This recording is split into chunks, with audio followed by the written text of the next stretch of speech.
What's up, guys? So, what an event, right?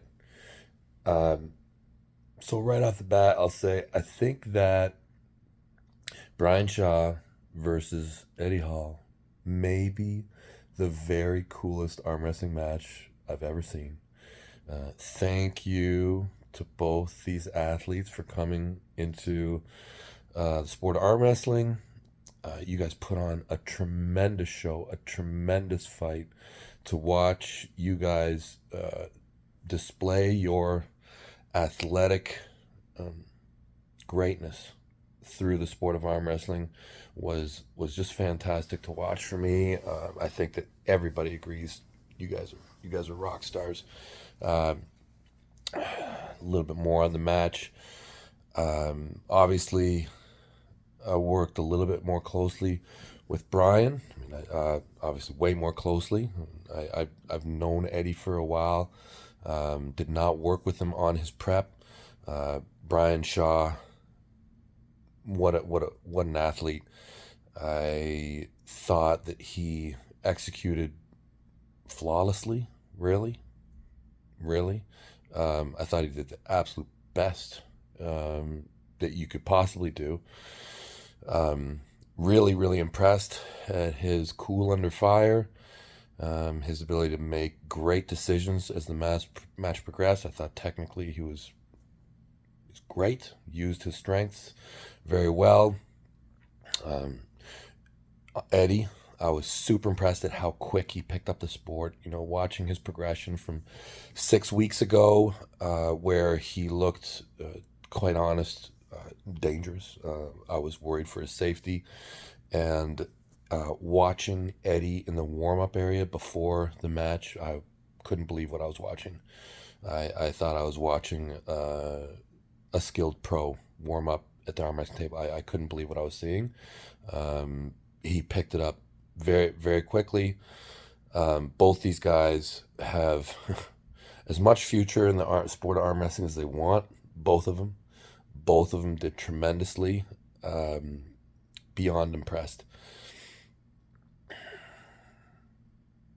The rest of the card, Levon remains a space alien. Not really a surprise. Levon is the best.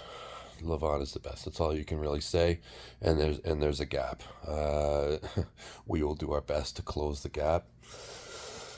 Go Team West. And Barbora remains the women's champion. Great matches on the card all throughout the night. Really, really enjoyed it from start to finish.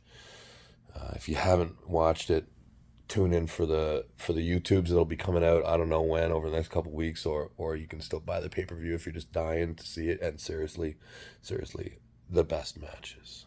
Really, the whole night was on. But Brian Shaw versus Eddie, I'd get it just for that. It was crazy. Okay, so it looks like they have announced the next East versus West, and it is going to be right in the heart of strength, right in the heart of probably one of the richest talent areas for combatives and strength in the world, Tbilisi, Georgia. Wow. I am so excited for that. Um, so a couple matches got announced. Obviously, there's Hermes and Michael. We've all been looking forward to that so much. And they announced Vitali versus Morozov. So I get it. Like, I do get it. I get it. Vitali's the dude, anyways, really. I mean, I think that that's the world champion. So I understand why Morozov's in kind of a difficult position, you know. I'm sure he probably doesn't want to pull me. He probably does. But, you know, I understand if I was in his position, I'd want to, as the world champion, defend against the very best that there was. And it probably is Vitali. It's just, you know, we had an interesting time there. And I think if the circumstances were different, we'd be pulling. So that's not the case. No problem. I'm sure that Tbilisi is going to be something very, very special. All right, guys, have a great Sunday, and yeah, we'll see what happens in 6 weeks.